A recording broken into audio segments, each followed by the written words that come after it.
I know we say it all the time, right up my alley, but this is right up my alley. You have quite a large alley. I do have a big bowling alley. Yes, I do. But today, what are your thoughts about the spirit world? That's a lot. It would. What are my thoughts? I have a plethora of thoughts about the spirit world. Okay, so then let me get a little bit more specific. Is spirit just in humanity? I don't think so. You don't? I don't. Oh, that's great. Tell me about that. Well, no, let's hear from the experts. Oh, You don't want to hear my opinion. Fine, okay. My name is Will. And I'm Karen. And unlike Mulder and Scully, we both want to believe. So we've embarked on a journey of discovery. We've talked to people deeply entrenched in the spiritual and metaphysical world. We've thrown ourselves into weird and wonderful experiences. I even joined a coven of witches. And wait, you joined a coven? Yep, all in the interest of finding something. Anything. That will prove that there's something beyond this physical, three-dimensional world we all live in. This is the Skeptic Metaphysicians. Hey everyone, welcome back to another episode of the Skeptic Metaphysicians. Karen, this is going to be a fun one. I know. I'm super excited. Are you? I am. Do you know why? No. But you're still super excited. I'm always excited to do these. And that's the best thing about you, especially because you bring such enthusiasm and energy to the show. I really love having you as my co-host. Oh, thank you. Yeah, well, I'm excited because it's the first time we've had two people on the show at the same time. That's right. And to make matters even better, it's not that they are the first two-person interview that we're doing, but the topic that we're going to be talking about is... Well, no, let's hear from the experts. That's a good point. Let's bring them in. They are actually the experts in this because they have a spirit world center. Ooh. And they provide, I don't want to say training because it's not really training, although it is. It's kind of like a mentorship on a shamanic journey or path that I'm completely butchering. So I'm just going to introduce our guests, Eric and Lehova Lingen. Thank you guys so much for coming on. Oh, well, thank you so much for having us. It's great to be here. Very happy to be here. Thank you for having us. First and foremost, in your estimation, what exactly is shamanism? It's a very good question. Yeah, and as you're saying, we have the Spirit World Center, and we basically teach people through various modalities, shamanism being one of them, how to interact with the spirit world. And through mediumship and other ways, but shamanism is one of the main ones. And essentially what shamanism is really something universal. I like to describe it as the birthright of humanity. It's also important to make a clear distinction between shamanism and, let's say, Native American religion, because otherwise some weird appropriative things, cultural appropriation starts happening there. We're not talking about particular cultural practices. What we're talking about is this experience that is really open to anyone. Okay. And it's found throughout time and throughout cultures, right? It's like water. It can be poured into lots of different cups, lots of different glasses, right? And so it takes many different forms, but it's the same impulse that keeps it coming across. And ultimately what it is that humans have this power. They have this ability. They're born with it. Anyone can do it. And that is entering into trance. Trance work is essential to shamanism. And ultimately what happens there is that your rational brain, your ego and all that, it kind of shuts off. And you get to have an experience of what is normally being filtered out. It's very much like what Aldous Huxley was saying about the brain as a filter, right? That it filters out all these things, and under things like hallucinogens and this, it basically allows you to have an expanded awareness. Certain data is no longer being filtered. And there's many ways that shamans have entered into trance throughout the years. Of course, hallucinogens have been one of them. However, things like ordeals have been other ways, so fasting until the point of starvation, dancing around a fire for 3 or 4 days until you collapse, right? These are risky ways, okay? Extremely risky ways. Yeah, I know. And ultimately what you're looking to do is cause a shift in your nervous system where suddenly you are, your brain is no longer filtering out these other realities. And drumming is, of course, one of the safest ways to get into that state, where basically at about 210 beats per minute, it just entrains your mind and enters you into that trance state where you can then experience these broader realities of consciousness around you.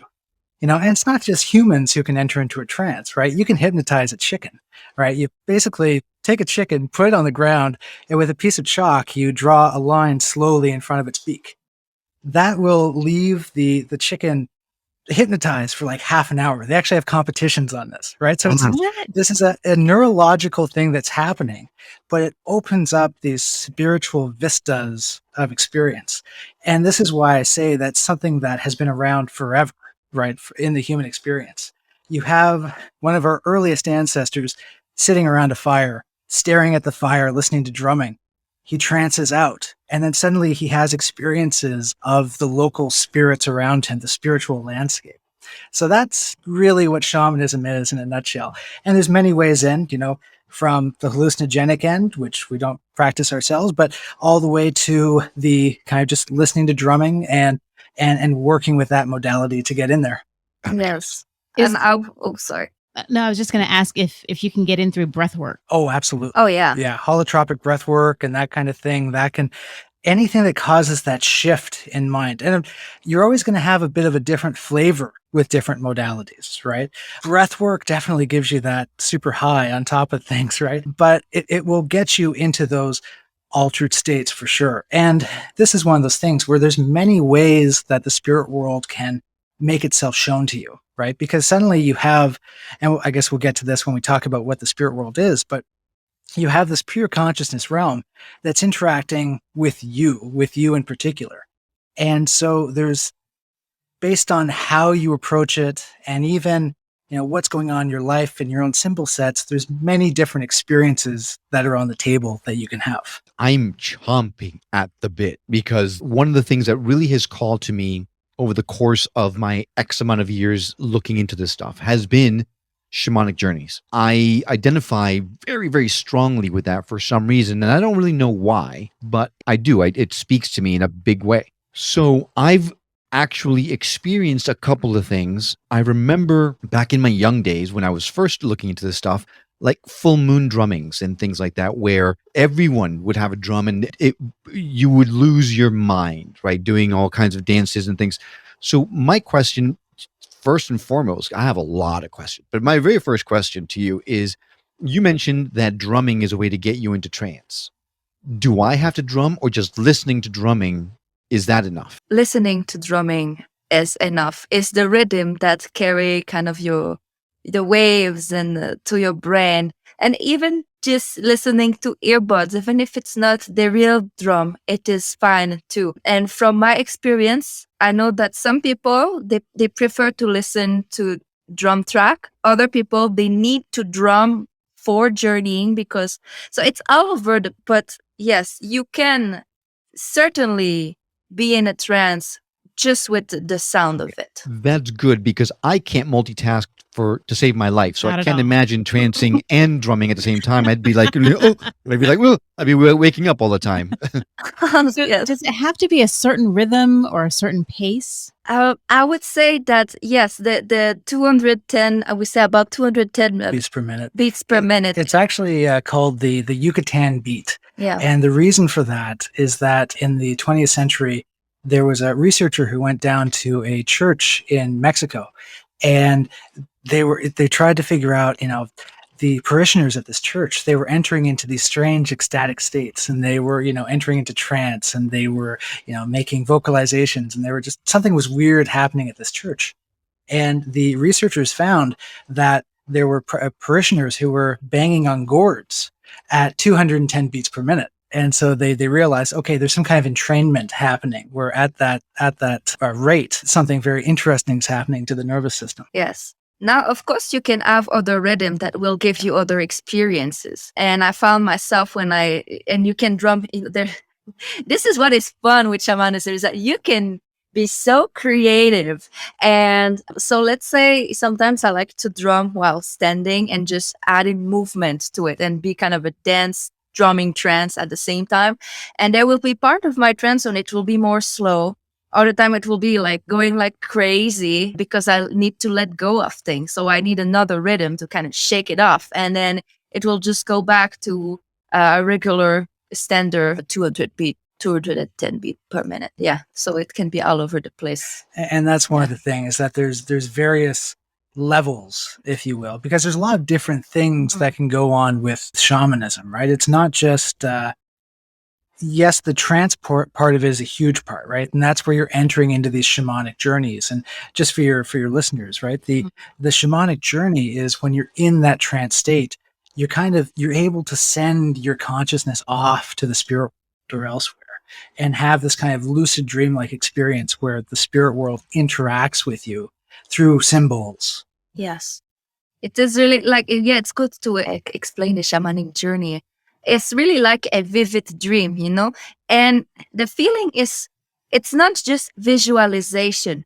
You have all the body sensation with you. You can, feel the wind, the cold, the warm. You can smell, you can hear, taste, and see. And you might not have all the 5 senses activated necessarily. Some people feel more, some people see more.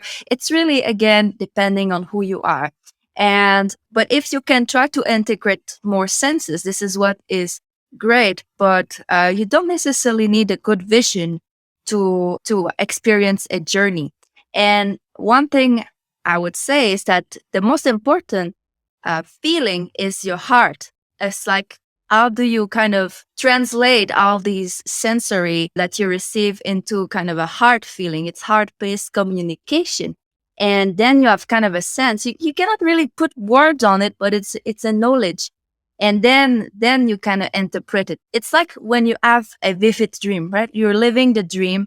You're kind of, you're doing some step, but at the same time, you're carrying away by some forces that are just, you cannot explain them, but it's there. You're kind of carried away by them. And so you're just living the dream. And then it's just when you wake up that you start interpreting it. So this is why we say it's so important to put your mind aside. It's a heart-based communication. You want to be like a hollow bone. You're hollow inside. You let it pass through you and you just go inside your heart. Yes. So just to touch on something you said a couple of minutes ago, you said you can change the beats if you need to get rid of more things. So is this journey, can it be used as a cleansing journey?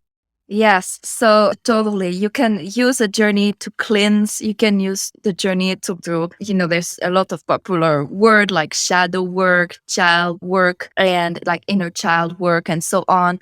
And we usually call it soul retrieval and power retrieval. So on a shamanic perspective, and I'm talking about like a very vague core universal shamanism here, nothing specific, but something that is common in the community is that you would see that there are things that you can add to yourself or to your soul, or there are things that you can take off your soul that are like you need to take away from yourself. So when it is something you have to call back to you, like something missing, we call that a retrieval, like soul or power retrieval. And then when it is something that needs to go, we call it an extraction, something that needs to be extract from you. And it can be, it can go to a negative energy to, we like to work with like negative thoughts and negative feelings and so on, and our curse and etc.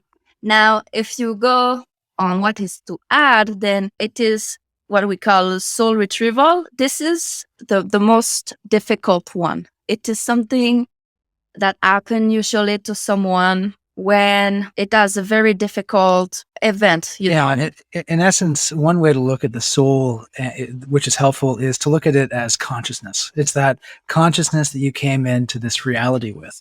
And it's something that's very, very big in shamanism is this idea of soul retrieval. And the thing is, that implies you have to retrieve parts of your soul. And something that can happen is that when you go through a traumatic event, it's very possible to lose a piece of that consciousness. When you have a traumatic event, part of your consciousness, part of your soul basically takes one for the team. And it takes the lived experience of that event and it basically departs. It leaves from your system there, and it goes off and hides in the spirit world or in this realm of consciousness. And so this, of course, helps the person go on in life because they don't have the felt experience of that trauma. Even if they have the memory of it, they don't have that felt experience, the memory of the felt experience. But at the same time, this can eventually lead to problems because you literally are missing pieces of your consciousness, pieces of your soul. And so a big part of the shamanic healing process is going and retrieving those bits of soul that have those memories and reintegrating them into your system. And by doing so, it can be very difficult because you have to face those memories again and experience it and make that piece of your consciousness feel comfortable coming back. That can be a lot of lifestyle changes. It can be a lot of things in that bargaining relationship that opens up there. But ultimately it can heal you in a lot of ways, make you feel more powerful, make you feel more present, happier and all that. Because when you're missing those pieces of consciousness due to power loss, soul loss, you basically can also be open to a lot of attachments, a lot of entity attachments, energy attachments, because you basically have like little pockets in your consciousness, right? Think about a piece of paper that you've torn pieces out of, right? Well, now you have these little holes, right? And they're kind of like broken windows. And, so energies and entities, when they're, most of them, when they're passing by, they're benevolent. They're not going to jump in the window, right? Through this broken window. Yeah.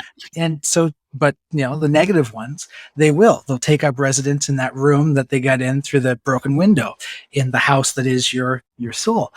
And that, of course, has a lot of negative things that can come from that. A lot of, you might just feel terrible one day because you've picked up kind of a negative energy, right? You go to an antique store and you pick up something that, had some energy stuck to it. And, the first thing that people tend to do in that situation is cleanse, right? You might go to a Reiki practitioner or a shamanic practitioner and they do a cleansing on you, right? They might drum you, they might put their hands on you and send any of that gunk away. The problem is though that, this kind of evicts that energy or entity from that room, but the window's still broken, right? So they can come back right away.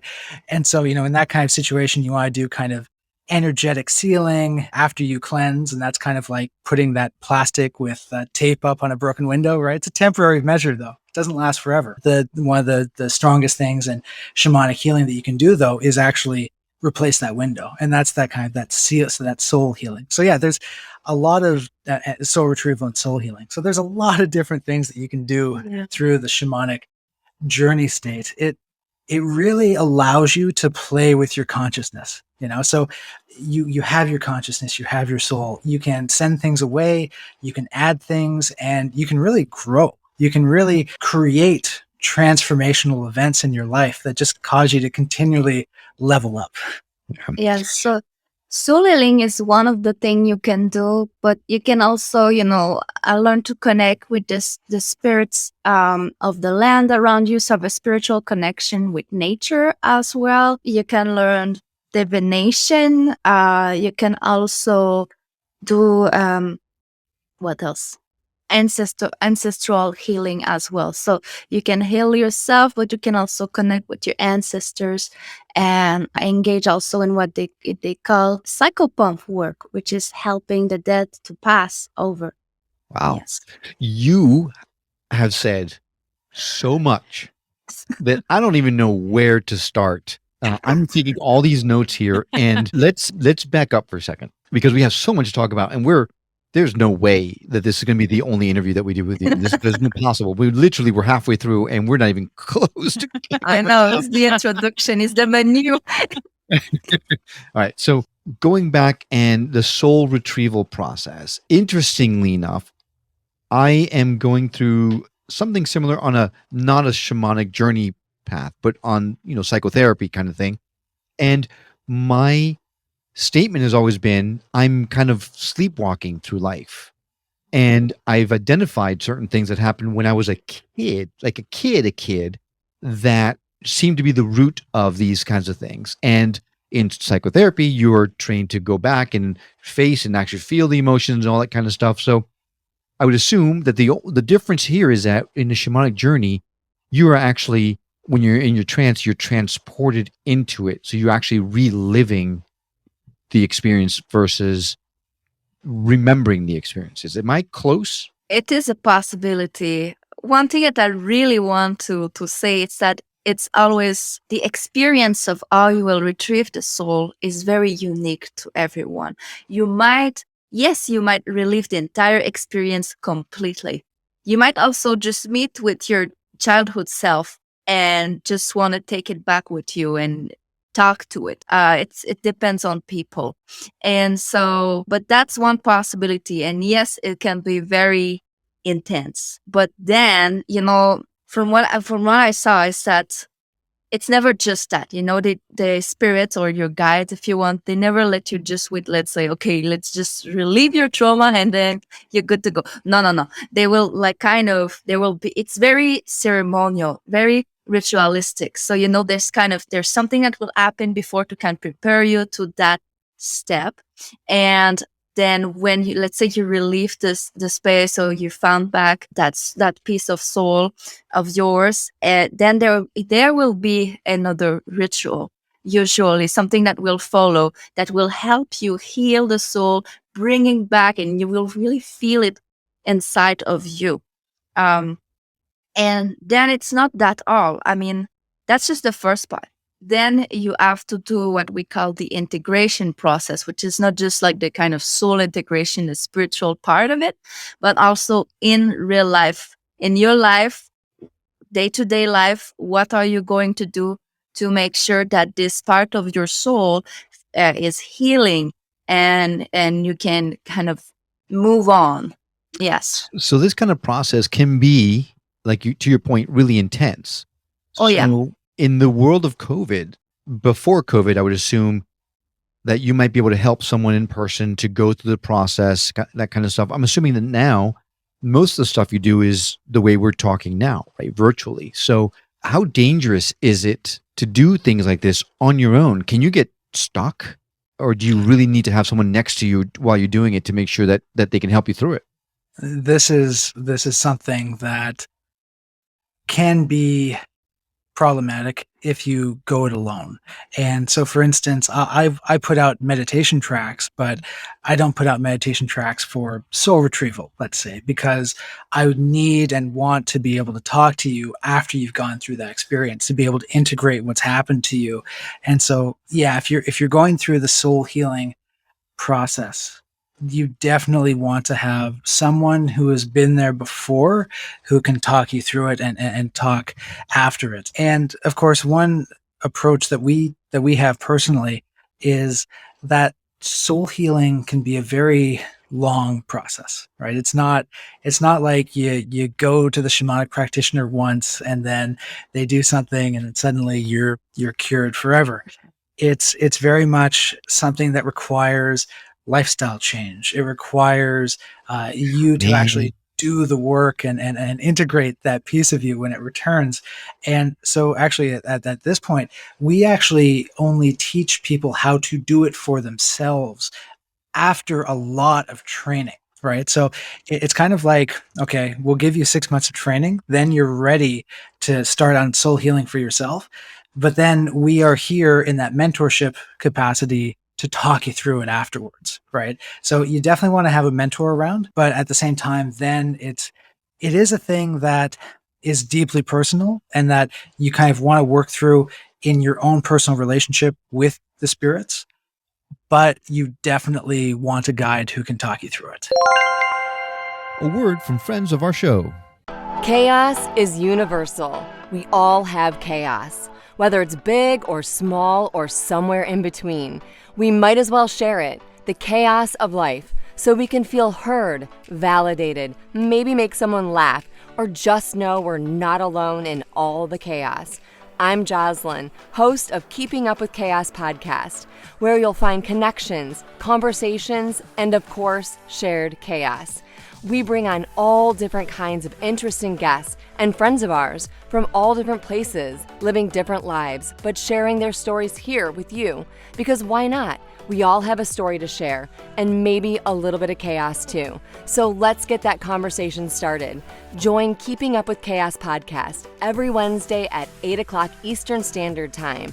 Find us on most podcast apps like Apple, Spotify, or wherever you listen to podcasts. Keeping Up with Chaos podcast. We hope you join us. Cheers. And now back to the Skeptic Metaphysicians. You said earlier that this is something that everyone can do, or that's accessible to everyone. Does it work for everyone? Because, like some people go to get hypnotized and it works. Like the one guy's acting like a chicken and the other person didn't feel anything. I mean, is there a situation where it wouldn't work for someone? I think that there's a lot of different type of people, and this is why there's different type of tools to get in trance. Like shamanic journeying might not be for everyone. It's one way to connect with the spirits. But, you can do trance posture, you can do soul singing, you can do breath work, you can do ecstatic dance, you can, do rituals, some people prefer to work with the dreams because they are very, very good with dreams or different type of instrument. Drums is one of them, but there's other instrument that works too, like rattles or the little harp. There's a little jaw harp. Jaw harps. Yeah, thank you. And more than that. So this is why there are different ways to get into a trance for different people. Yeah, it's Makes sense. It's a curious thing. Different temperaments and talents require different modalities for getting in there, right?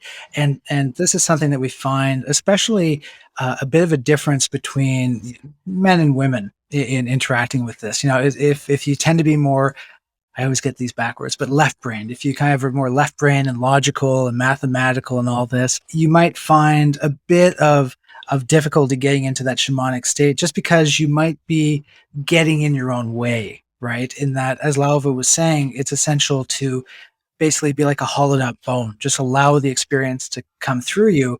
And then, if you're going to be, as the name of the show, skeptical, save it for after, right? Have that pure experience, gather that data, and then apply your skeptical mind after, right? Because if you're applying that left-brained mind to it as you're having the experience, you're going to get in your own way, right? And this is why right-brain people who are more artistic and more intuitive, they find it a bit easier.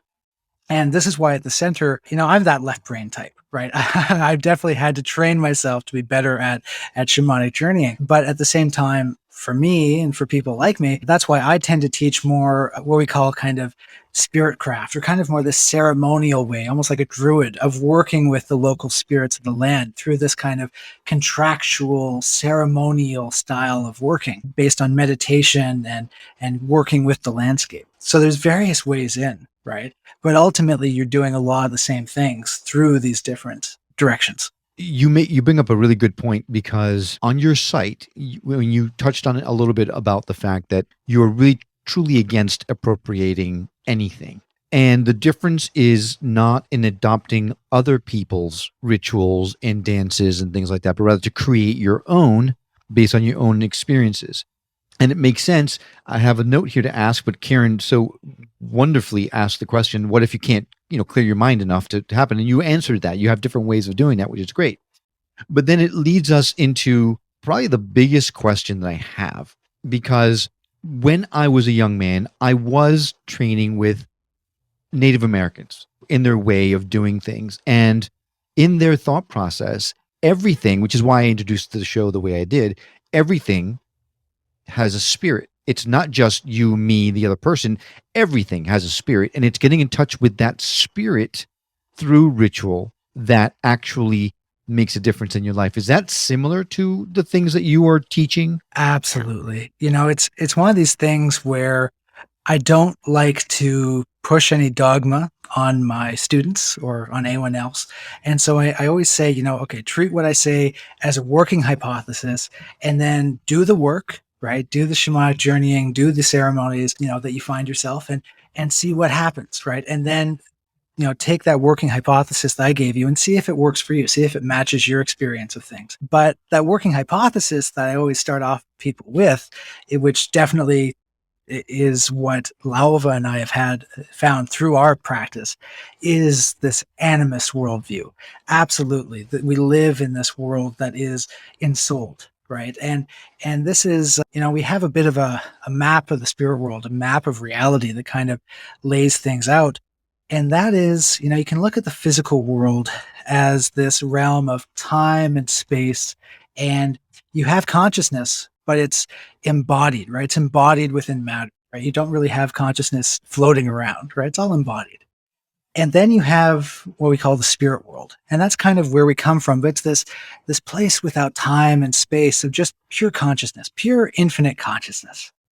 And so then you have the interaction between us and it, right? So when you go on a shamanic journey, you are basically shutting yourself off from the physical and allowing your consciousness to go and engage with this kind of pure consciousness realm. And you're having this experience that's basically the personalized to you, right? It's able to look into, and you're not getting something that's literally true. You are getting something, this kind of lucid dream that is being personalized. They're looking inside of you. They're seeing what your symbols and what your symbol sets is and what your personal spiritual language is. And it's giving you an experience that is comprehensible to you, right? And so that is kind of these two realms. And then, of course, you have kind of this area where they intermix, right? So if you have a Venn diagram, you have the physical world on one side, you have the spirit world on the other. And then the area where, in a Venn diagram, that area where they intersect, it shares qualities of both, right? And so you have to have the physical and the spirit world. Where they intersect is something that we call the liminal. And, if you interview any kind of pagans or Wiccans or witches, they'll talk about seeing across the veil, seeing into the veil, right? And this is very much this kind of parallel existence that exists alongside us, in which you have pure consciousness, like in the spirit world, interacting and existing amongst physical matter and time and space, right? And so this is, the realm of ghosts and all this. And so, and nature spirits of the land.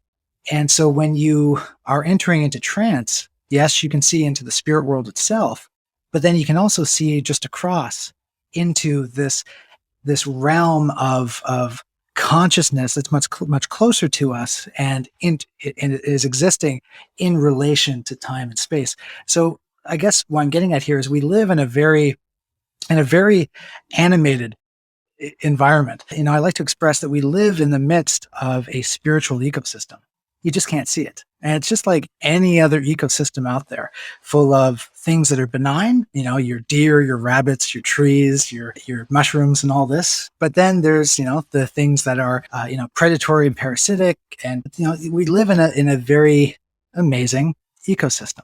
And with shamanism, you can learn to navigate that spiritual ecosystem, interact with it in a lot of different ways. But by interacting with that ecosystem, you very much realize that everything has some consciousness to it.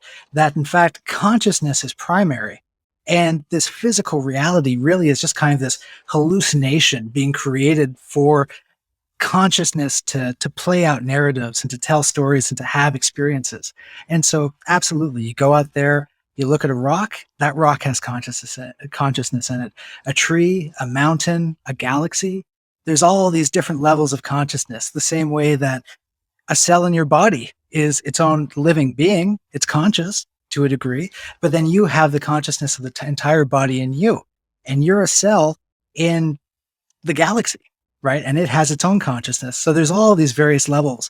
And I think that's one of the exciting things you find when you start working with the shamanic path. There's two things. First, I think my daughter would disagree that mushrooms are benign. She's not a fan. Oh, no, she does not like mushrooms. Not a fan. And secondly, the only way that I have found for me to wrap my head around all the things you're saying right now is by using quantum mechanics, right? Because the scientist in me is going, no way in hell is this rock conscious. Sorry, no way. It's just not possible. As a scientist defines consciousness, it is not possible. But with the advent of quantum mechanics, we now find that there are so many things that we thought were not possible that we're finding to be not only quite possible, but real. That, I guess, is my disclaimer for everyone who's listening in. That's how I can just go, okay, next question, right? Because otherwise I'd be like, no. No, you just said a lot that I can't wrap my head around, but I do appreciate what you're saying. You touched on something that sparked my memory when I was looking into you. You do have a background in nature-based religions like Wicca, Druidism, that kind of stuff. So, what actually made you decide to follow a shamanic path? Like they say people get called to this path. How did that happen for you? Well, for me, I think I'll tell my side of this, which is less interesting, and then Laova can tell hers. It always is that way, isn't it? Yeah. So I suppose it started when I was 12 years old, right? I went on a trip to England, and the last day we went on a tour of all the sacred sites, things like Aberbury Henge, Stonehenge, Glastonbury Tor. And when I got back to Canada, I was absolutely fascinated. I was the 12-year-old kid who was hanging out at the New Age section of the bookstores. And that introduced me to things like Druidry, and then that got me into Celtic shamanism, and then that was a gateway drug to everything else, right? Wicca, the occult, everything. And that led me to a lot of spiritual seeking. And, it's something that when I was like 18, I kind of fell away from because I went off to university and okay, I discovered things other than spiritual seeking, right? And then I eventually came back to it. And I suppose in my early 20s, I had, the dream job, dream career in Toronto. And I just started to think that there was some emptiness there. And so I left that job and basically just went on this spiritual quest, right? Where I was like, okay, I know about all these systems. I just want to delve as deep as I can into them, find what's universal, what's shared, and see what the truth is, right? And that, of course, led me to get deeper and deeper into nature spirituality. And, I was practicing a lot of things in the background, bit of shamanism here and there. But then through the miracle of online dating, I met Laova, and she had been a shamanic practitioner for quite some time. And she got me deeply into that after we met. Yes, we're really like the left and right brain. It's really like this. Oh, I read all the books, a walking library. I am just like experiencing stuff and go with the flow type of person. That's the thing. I'd read all the books and not had any real kind of paranormal experiences other than some synchronicities. She was having all the paranormal experiences and just going with an intuitive approach, right? Which I think is going to be our second part of the interview is the paranormal experiences, because we haven't even touched on that. When I looked into your stuff, all the paranormal experiences that you guys have had, and you actually consult in that side of things, and we haven't even touched on it yet. So part 2 to come, and it will be all about the paranormal. But I'm so sorry. Oh, no problem. Yes, I'm kind of a paranormal magnet. I kind of attract that kind of stuff. But so if I go short, Mom, since I was a child, I grew up in a haunted house. My sister was seeing ghosts. We had weird experiences there. It was a 130 years old house, in the countryside. I was raised Christian, Catholic. So what we would do is just pray God and pray for the best, hope for the best. It was working. Then, I was a teenager. I grew up and I forgot about that stuff. It was just kind of spooky story I would tell around a fire with a beer with my friends, And for me, when I was about 17, I entered a relationship. Was very, very toxic. I was very broken. For 4 years, it was not a good idea. And I left. I finished my life. But when I left, I felt like I was in 1,000 pieces. I felt so terrible. And I knew I had to find back myself and to build myself back. And this is what put me on the spiritual path. So starting, kind of reading self-help book and starting meditation. And at the time I was supposed to go to school, but I didn't go for, reason with that relationship. But then I decided to go to art school, just take my life back for myself. And as I do meditation, I start having paranormal experience again that I cannot explain. And I'm like, what is going on? I don't know. And there was a point where I asked 2 of my friends in the same day. I said, do you know a medium? I didn't even know about shamanism. I said, do you know a medium? I need to talk to someone that knows about spirits because something's happening with me. And they both say, I don't know a medium, but I know a shaman. It was not the same person, but I decided to go see one lady, a very, very adorable Native American. And she asked me, do you have Native blood? I said, well, my grandmother was Native. And she said, okay, I'm going to help you. And so she sat there for like 10 minutes. She closed her eyes. She didn't know me. And she was able to say the next 6 months of my life like that. Then it happened. I mean, it was not fun. I mean, it was quite something. So you'll have a difficult autumn. You will have, but then she said, I see you working with children. And she said, you're overdue to work with the spirits. And she was like kind of pointing at me. And I'm like, okay. And so she helped me a lot during the summertime. And then the fall arrived and my apartment went on fire. Before having the center with Eric, my main occupation was professional visual artist. And 5 contract with schools and art centers and art gallery to teach children. Which came out of the blue. Like you'd never done that. No. It was like one after the other, boom, boom, boom. In a month, I had 5 contracts. And then, all working with kids. Working with kids. I Mm-hmm. think I was teaching like 500 kids. It was just like, wow. Yeah. And so after that, I mean, I was in another relationship. I left and everything just started. My life turned around in the 6 months she was talking about.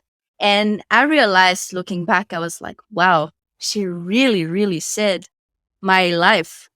This is powerful. She closed her eyes for 10 minutes and she was able to say all of this. I'm like, I really need to be serious about that. And this is how it was my confirmation event that I knew that shamanism is just so magical and powerful. And I just wanted to be in. So I started to delve into the practice. A bit of a disclaimer. If you start seriously practicing shamanism and you invite the spirits, and the spirits, when we talk about them, we're talking about ancestors, we're talking about things like guardian spirits and protector spirits and all that. When you start working with them, they will help transform your life. And so if you have a lot of patterns that you need to slag off and get rid of, they'll help you transform. And it might happen in fast, striking and startling ways, but they'll help you transform, that's for sure. Wow.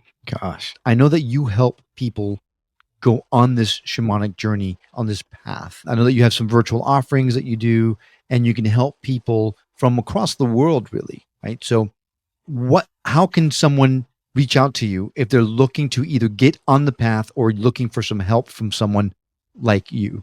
Well, we have the spiritworldcenter.com. That's just spiritworldcenter.com. And that's where you'll find the majority of our stuff. We have our apprenticeship programs listed on there and our various mentorship programs in shamanism and spirit craft. And then we also have a podcast where we talk about these things and basically do Q&As for our students, and that's publicly available. We also do some good interviews there.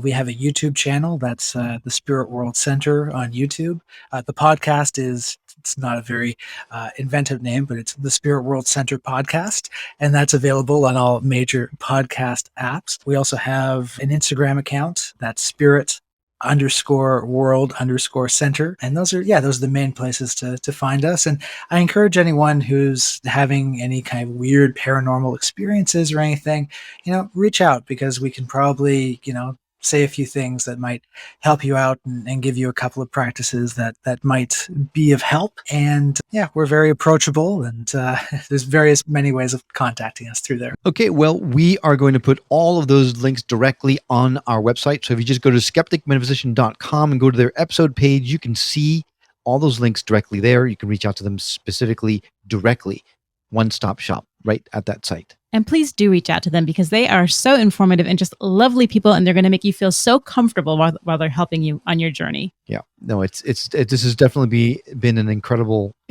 conversation, and I just can't believe it's already over really quickly. I know that we are way short on time, but I've got to really make sure we hammer this point down. If you could narrow everything down that we just talked about into one fell swoop, what are the best benefits that shamanism provides, and how can it help in someone's life? One thing that you find with shamanism is that it is like a reunion. you have all these spiritual beings who are around you, from a guardian spirit to all these beings who are empowering you to your ancestors.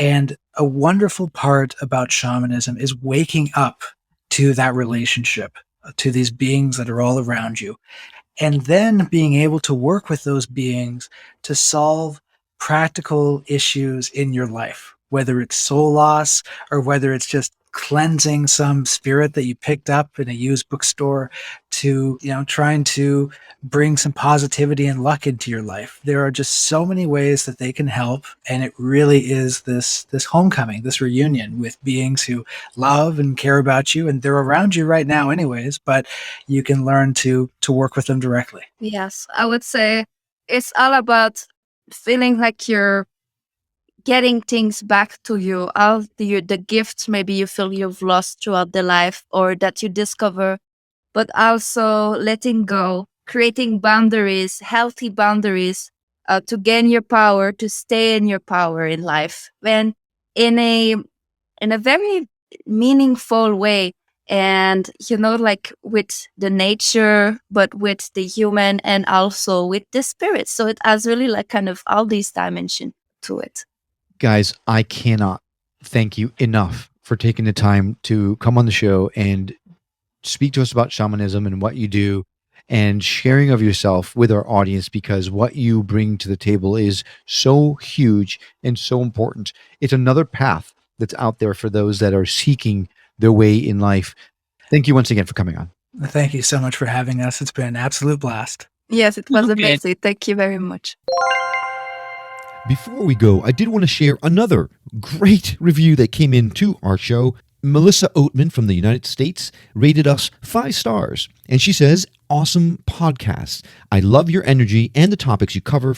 Everyone should check out this amazing podcast." I could not agree with you more, Melissa. Thank you so much for leaving us that wonderful review, and we'd love to hear from you. So visit us at skepticmetaphysician.com, where you can leave us a voicemail or an email directly. You may just hear your voice or your words on the show.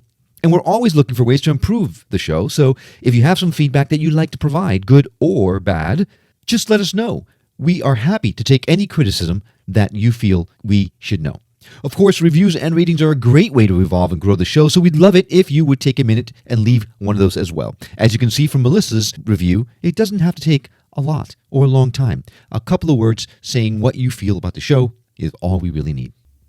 Well, that wraps it up for this episode of the Skeptic Metaphysicians. Listener, thank you for coming along on this journey of discovery with us again. Don't forget, you can find us on Facebook and Instagram under @Skeptic Metaphysician. As always, if you know someone that would benefit from hearing the messages we've shared on the show or any of our others, I hope you'll consider sharing us with that person. It will help grow the show and may just help someone else come to terms with the fact that we're so much more than just this 3-dimensional body that we inhabit. Listening to this episode on the radio and miss anything? Not to worry. All of our shows, including this one, can be found on our site, skepticmetaphysician.com.